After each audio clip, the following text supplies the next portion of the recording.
તો તૈયાર છે આપણા મમરાના લાડવા। જય શ્રી કૃષ્ણ, જય માતાજી ફ્રેન્ડ્સ, કિજીસ કાઠિયાવાડી કિચનમાં તમારું સ્વાગત છે।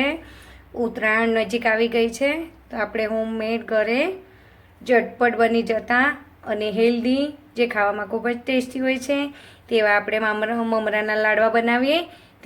એના માટેનો મમરાનો હું રેશિયો કહી દઉં તમને કે આ જ બાઉલ ભરી અને આમાં મેં ચાળીને આ બે બાઉલ છે, જે આ કેટ છે તેની અંદર 2 બાઉલ છે અને આ 3, એમ કરીને આ જ માપ સાથે મેં 3 બાઉલ ભરીને મમરા લીધેલા છે। એની સામે આપણે આ જે બાઉલ ભરેલો છે ને એનાથી અડધાથી ઉપર તમે તમારો ગોળ કેટલો મીઠો છે તેના હિસાબે તમે ગોળને વધઘટ કરી શકો છો।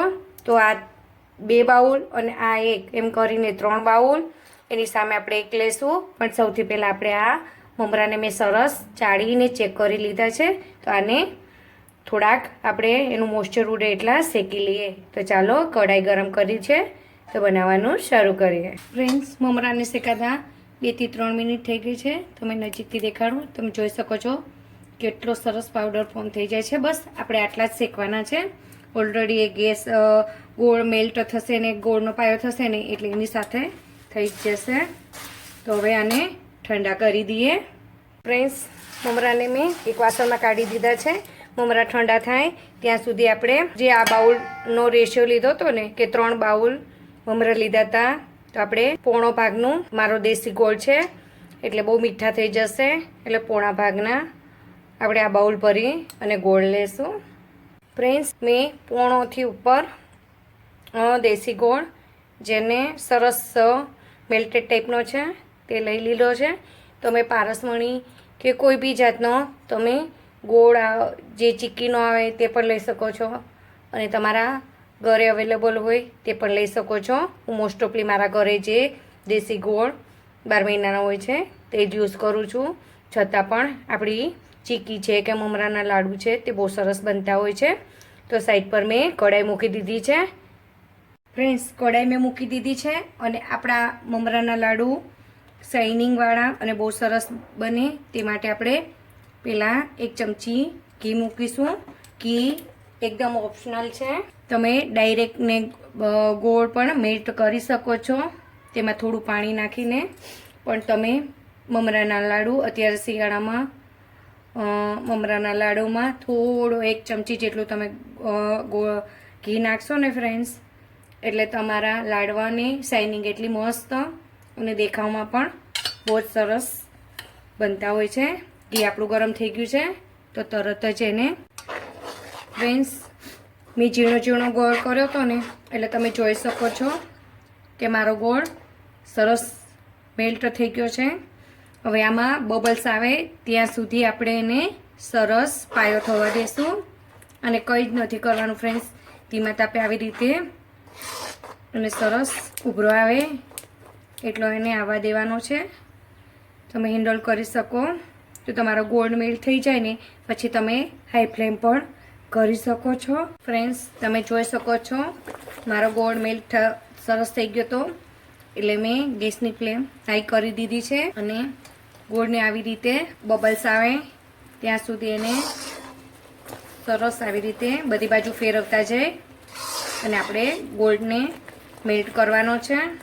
ઉભરો આવે એટલે તરત જ મેં ફ્લેમ સ્લો કરી દીધી છે અને ઘણા લોકો આમાં ખાવાનો સોડા નાખતા હોય છે, પણ હું કોઈ દિવસ ચીક્કીમાં ખાવાનો સોડાનો ઉપયોગ નથી કરતી, છતાં એટલા ટેસ્ટી બનતા હોય છે। એનું રીઝન એ જ છે કે ઘણા ગોળને ડાયરેક્ટ જ પાણી નાખીને મેલ્ટ કરતા છે, એટલા માટે જ આપણી લાડવા સોફ્ટ અને પોચા બને અને સોડા નાખ્યા વગર પણ તમે જોઈ શકો છો કેટલા સરસ બબલ્સ આવે છે। જે એનું રીઝન એક જ છે કે આપણે ઘી નાખેલું છે। તમે ઘી નાખશો એટલે તમારા મમરાના લાડુ કે ચીક્કી તમે કાંઈ પણ બનાવશો ને તે બહુ જ સરસ બનશે। થોડો કલર ચેન્જ થઈ ગયો છે તો હવે ગેસની ફ્લેમ સ્લો કરી દીધી છે અને જે મમરા આપણે શેકીને રાખ્યા હતા એ ઠંડા નાખતા જઈએ। તમે એકલા હશો ને ફ્રેન્ડ્સ તો પણ તે આસાનીથી અને ઇઝીલી તમારાથી ઘરે સરસ બની જશે। કોઈ ટેન્શન વગર કે તામઝામ વગર. બસ તમારે એક જ વાત કરવાનું, ધ્યાન રાખવાનું છે કે હલાવતા જવાનું અને તમે ભેગું કરતા જશો ને. અને હવે ગેસની ફ્લેમ મેં બંધ કરી દીધી છે. ધીમે ધીમે મમરા નાખતા જશું અને ભેગા કરતા જશું. બધા જ મમરા નાખી દીધા છે. હવે એને હું સારી રીતે, અને દાજો નહીં તેનું ખાસ ધ્યાન રાખજો ફ્રેન્ડ્સ. નહીં તો નવા હશો ને તો આ ગોળવાળો જે પાયો ચોટશે ને તે જલ્દી ઉખડતો પણ ન. ફટાફટ મિક્સ કરી દેવાનું. આવી જ રીતે હું એકવારથી બધું સરસ મિક્સ કરી દઉં. ફ્રેન્ડ્સ, સરસ મિક્સ થઈ ગયું છે. તો હવે સાઈડમાં એક કટોરીમાં પાણી લેતું જવાનું છે. પાણીવાળો હાથ કરી અને આવી રીતે તમારે નાના મોટા જેવા લાડવા વાળવા હોય ને ફ્રેન્ડ્સ, એ પાણીવાળો સરસ હાથ કરવાનો અને જરાક પ્રેસ કરશો ને એટલે તરત જ બની જશે આવી રીતે. અને ગરમ પણ નહીં લાગે. પાણી જેવો લાડવો નાના મોટી તમારે જેવા વાળવા હોય ને ફ્રેન્ડ્સ એવા. એને મેં તમને આગળ કે ટિપ્સ આપીને ફ્રેન્ડ્સ કે ધીમા ગેસ પર પ્રોસેસ કરશો ને ફ્રેન્ડ્સ એટલે તમે દાટશો નહીં અને તમારા મમરાના લાડુ એકદમ જ સોફ્ટ. એ સોડા કે કંઈ પણ નાખવાની ઝંઝટ વગર તમે આમાં કોઈ ડ્રાય ફ્રૂટ કે કંઈ પણ એડ કરવું હોય ને તો પણ તમે કરી શકો છો તમારા ટેસ્ટ અકોર્ડિંગ. મારા ઘરમાં સ્પેશિયલી આ મમરાના લાડુ સાદા અને સિમ્પલ ખાવાનું વધારે બધાને ગમતું હોય છે. તમને ચોંટે કે બાઇન્ડિંગ ના લાગે ને ફ્રેન્ડ્સ એટલે બીજું કશું જ કરવાનું નથી. પાણીવાળો હાથ કરવાનો, બે હાથે પાણી સરસ લગાવતા જવાનું જેથી તમે દાટશો પણ નહીં. આવી રીતે હું બધા લાડુ વાળી અને રેડી કરી લઉં.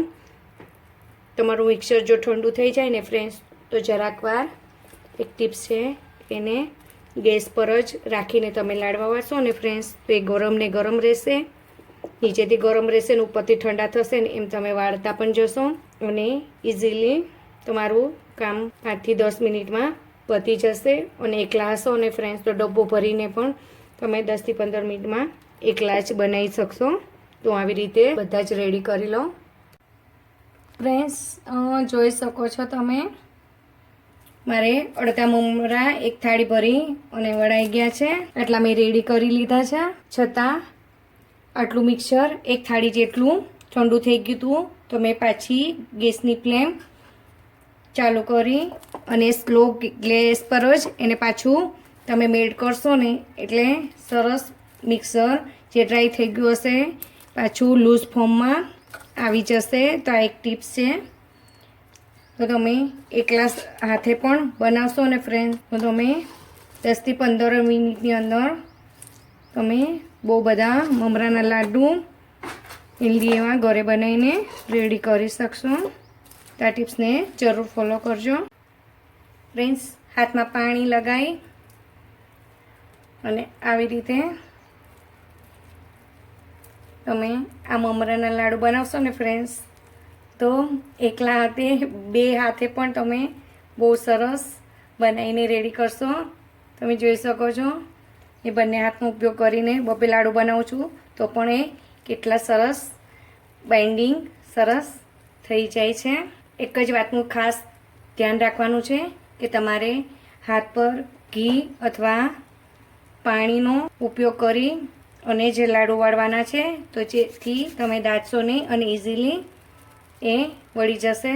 જોઈ શકો છો કેટલા ફટાફટ.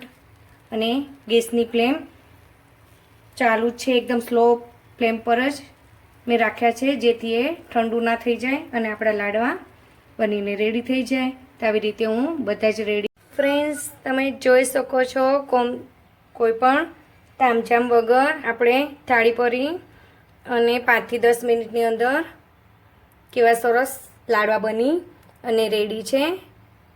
તો તૈયાર છે આપણા ઉત્તરાયણ સ્પેશિયલ મમરાના લાડવા. હજુ આ ગરમ છે પણ તમે જોઈ શકો છો કે કેટલા એ ઇઝીલી અને ક્રન્ચી છે કે તમે મમરાનો પણ અવાજ કોડ સાથે છે તો એ અવાજ સાંભળી શકો છો.